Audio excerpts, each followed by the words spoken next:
Anda meyakini Rasul tidak maulidan. Lantas Anda tidak maulidan. Boleh nggak? Boleh. Saya kenal banyak ustadz yang nggak maulidan. Tapi masih jalan sama saya nggak ada masalah. Gitu kan ya. Contoh ya.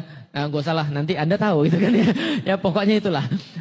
Teman saya gitu ya. Jadi dia tidak maulidan. Tapi dia nggak pernah bilang ke publik bahwa dia nggak pernah bilang ke publik maulidan haram. Nggak. Maulidan bid'ah. Nggak. Karena itu nyakitin orang.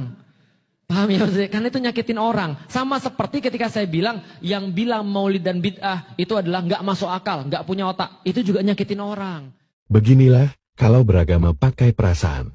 Yang lebih diperhatikan adalah, bagaimana perasaan manusia, bukan bagaimana isi dari syariat Allah dan Rasul-Nya. Statement seperti ini bersifat syubhat dan mengandung kebatilan. Karena dalam menyampaikan sebuah hukum syar'i, kita tidak dituntut agar manusia menyukai apa yang kita sampaikan. Kita menyampaikan hukum syar'i demi membela agama dan mengharap ridho Allah, bukan mengharap ridho manusia. Jika kita mengharap ridho manusia, maka Allah akan biarkan kita bergantung pada manusia. Rasulullah Shallallahu Alaihi Wasallam bersabda, barang siapa yang mencari ridho manusia, namun Allah itu murka, maka Allah akan biarkan dia bergantung pada manusia. Hadis riwayat Tirmizi. Kemudian, dia mengkiaskan pernyataan maulid Nabi itu, haram atau bid'ah dengan statement. Yang bilang maulid dan bid'ah itu adalah nggak masuk akal, nggak punya otak. Ini pengkiasan batil yang tidak dibangun di atas ilmu. Karena mengkiaskan dua hal yang secara sifatnya pun sudah berbeda. Mengatakan maulid Nabi itu haram atau bid'ah, sifatnya menyampaikan hukum syar'i. Sedangkan mengatakan nggak masuk akal, nggak punya otak. Ini sifatnya celaan, hinaan dan cacian, yang jelas bisa menyakiti perasaan manusia. Adapun jika menyampaikan maulid Nabi itu haram atau bid'ah kemudian ada yang sakit hati, maka bukanlah salah yang menyampaikan. Justru yang sakit hati itu yang perlu diperiksa dalam hatinya. Mengapa hatinya merasa sakit ketika disampaikan hukum syar'i? Rasulullah SAW bersabda, "Man adzaba maulidi kuntulahu syafi'an fil jannah." Barang siapa yang mengagungkan hari kelahiranku, aku akan memberikan syafaat buat dia pada hari kiamat. Itu hadis yang tidak ada dasarnya. Tidak tahu di kitab apa mereka dapatkan. Kalau hadis itu ada, pasti Abu Bakar yang pertama mengamalkannya. Pasti Umar bin Khattab yang mengamalkannya. Pasti Utsman bin Affan. Pasti tidak ada khilaf di antara umat Islam. Yang jadi masalah, banyak orang-orang beramal tanpa dalil. Kemudian setelah beramal, sibuk cari dalil untuk menguatkan amalan dia. Kita tahu Rasulullah SAW selama hidupnya, beliau tidak pernah merayakan hal itu. Para sahabat juga nggak pernah merayakan hal itu. Padahal mereka adalah orang yang paling mencintai Nabi SAW. Juga kadang-kala jemaah yang jadi masalah. Orang di sekitar kita, Anda melihat sendiri ada orang-orang yang merayakan kenduri maulid Nabi sebagai bentuk cinta kepada Nabi SAW. Kata mereka, tapi dia nggak sholat. Ramadan nggak puasa.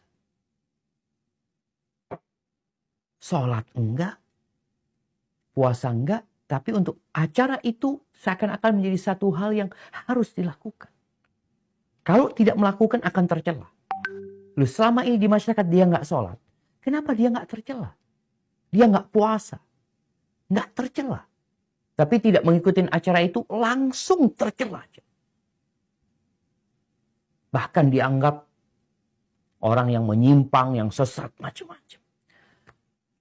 Maka memang tugas kita harus bersabar menghadapi kondisi yang ada. Bagaimana sikap kita ketika mereka ada acara kenduri di rumah tetangga? Kita minta maaf sama mereka. Ana ikut sampaikan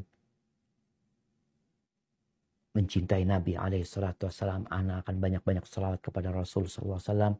Dan mohon maaf mungkin Ana nggak bisa ikut acara tersebut. Sampaikan kepada mereka. Ini dengan catatan kita itu orang yang peduli sama tetangga.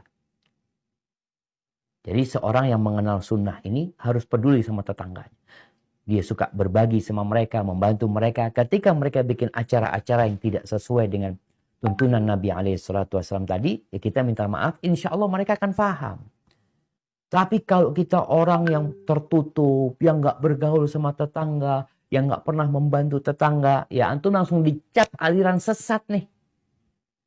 Masa acara yang merupakan cinta kepada Nabi SAW, dia nggak datang. Tapi kalau antum sudah peduli sama mereka, suka membantu mereka, insya Allah mereka akan memaklumi. Dan semoga itu juga jadi pelajaran buat mereka. Bahwa kalau bicara kehidupan bermasyarakat, katanya nggak bersosial dengan masyarakat. Dalam agama kita ada satu tempat sosial yang sering kita remehkan, yaitu rumah Allah Azza wa Jalla. Seharusnya disitulah kumpulnya masyarakat. Berapa kali dalam sehari? Subuh kumpul lagi di sana, ketemu sama kawan-kawannya. Zuhur ketemu lagi di sana, asar ketemu lagi di sana, maghrib ketemu lagi di sana, isya ketemu lagi di sana. Itulah tempat bersosial. Kenapa disyariatkan berjamaah, dipanggil hayya 'alas shalah, hayya 'alas shalah. Yang ini kadang-kala diremehkan, kemudian muncul acara-acara yang tidak sesuai dengan sunnah, dianggap itulah standar untuk mengetahui orang ini bersosial apa tidak. Maka kita menghargai mereka, kita menghormati mereka, tapi kita tidak hadir dan tidak merayakan acara tersebut karena memang Rasulullah SAW dan para sahabatnya tidak mengamalkan hal itu. Hadza wallahu a'lam bishawab. Saya